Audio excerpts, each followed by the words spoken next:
ইমামের সামাজিক মর্যাদা ও দায়িত্ব পর্ব ২। ইমামের সামাজিক দায়িত্ব। ইসলামী জীবন ব্যবস্থায় একজন ইমামের দায়িত্ব নামাজ পড়ানোতে সীমাবদ্ধ নয়, বরং পুরো মুসলিম সমাজের ধর্মীয় ও সামাজিক নেতৃত্ব প্রদান করা তাঁর দায়িত্ব। পাশাপাশি রাষ্ট্রের আনুকূল্যে রাষ্ট্রীয় দায়িত্বগুলো আঞ্জাম দেওয়া তাঁর দায়িত্বের অন্তর্ভুক্ত। নিম্নে ইমামের কিছু দায়িত্বের বিবরণ দেওয়া হল। ১. সুপথ দেখানো। মানুষকে সুপথ দেখানো ইমামের একটি অপরিহার্য দায়িত্ব, বিশেষত যখন সমাজে কোনো অবক্ষয় শুরু হয়। পবিত্র কোরআনে ইরশাদ হয়েছে, আর আমি তাদের মধ্যে থেকে ইমাম, নেতা মনোনীত করেছিলাম, যারা আমার নির্দেশ অনুসারে পথ প্রদর্শন করত, যেহেতু তারা ধৈর্য ধারণ করেছিল। তারা ছিল আমার নিদর্শনাবলীতে দৃঢ় বিশ্বাসী। সূরা সাজদা আয়াত ২৪। ২. ধর্মীয় জ্ঞানের বিস্তার ঘটানো। ইমাম একজন মুসলিম সমাজের জন্য একজন শিক্ষকও বটে। তাই তাঁর দায়িত্ব সমাজে ধর্মীয় জ্ঞানের বিস্তার ঘটানো। বর্তমানে সাধারণ মানুষ ধর্মীয় জ্ঞান থেকে বিমুখ, শিশুরা ধর্মীয় জ্ঞান থেকে দূরে, তাই মানুষ যেন ফরজ জ্ঞান সহজে অর্জন করতে পারে সে বিষয়ে লক্ষ্য রাখা প্রয়োজন। ইমামের উচিত তাঁর বয়ান ও আলোচনায় ধর্মীয় জ্ঞান, বিশেষত ফরজ জ্ঞানকে প্রাধান্য দেওয়া এবং বিভিন্ন উপলক্ষে মসজিদে জ্ঞানের মজলিস করা। ৩. অপরাধ ও অন্যায়ের প্রতিবাদ করা।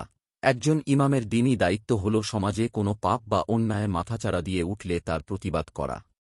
ব্যক্তিগত ও সামাজিক সংকটের ভয় থাকলে অন্যায়কারীকে চিহ্নিত না করে শুধু অন্যায়ের প্রতিবাদ করা, যেন মানুষ এই পাপ ও অন্যায়ের ব্যাপারে সতর্ক হয়ে যায়।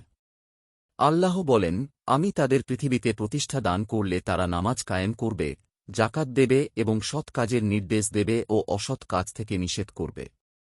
আর সব কাজের পরিণাম আল্লাহর ইচ্ছাধীন। সূরা হজ আয়াত ৪১। ৪. ভ্রাতৃত্বের বন্ধন দৃঢ় করা। সমাজের নেতা হিসেবে একজন ইমামের দায়িত্ব হল মুসলমানদের ভেতর ভ্রাতৃত্বের বন্ধন দৃঢ় করা। মহানবী সাল্লাল্লাহু আলাইহি ওয়াসাল্লাম মদিনায় হিজরত করা আনসার ও মুহাজির সাহাবীদের ভেতর ভ্রাতৃত্বের সম্পর্ক স্থাপন করেছিলেন, বিশেষত পারিবারিক বা সামাজিক কারণে যখন দুই ব্যক্তি, দুটি পরিবার, দুটি মহল্লার ভেতর মনোমালিন্য থাকে, তখন ইমাম প্রজ্ঞা ও বিচক্ষণতার সঙ্গে আইনের সীমার মধ্যে থেকে তা নিরসনের উদ্যোগ নিতে পারেন। আল্লাহ বলেন, মুমিনরা পরস্পর ভাই ভাই, সুতরাং তোমরা ভাইদের ভেতর শান্তি স্থাপন করো আর আল্লাহকে ভয় করো, যাতে তোমরা অনুগ্রহপ্রাপ্ত হও। সূরা হুজুরাত আয়াত ১০। ৫. সেবামূলক কাজে আত্মনিয়োগ করা। একজন আদর্শ ইমাম সমাজের অনুগ্রহের পাত্র হয়ে থাকতে পারেন না, বরং তিনি সমাজের অসহায় মানুষের জন্য সহায় হবেন। একজন ইমামের দায়িত্ব সমাজের পিছিয়ে পড়া মানুষের খোঁজ খবর রাখা এবং তাদের সংকট দূর করার উদ্যোগ নেওয়া। প্রয়োজনে এ বিষয়ে সমাজের সামর্থ্যবান মানুষের সহযোগিতা গ্রহণ করা।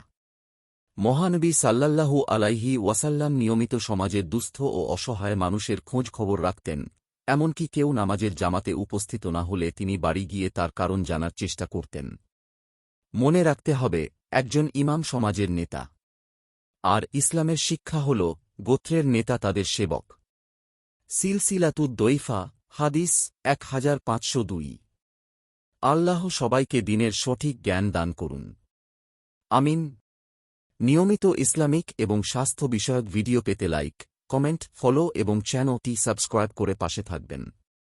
মহান আল্লাহ আপনাকে উত্তম যা দান করুক। আমিন।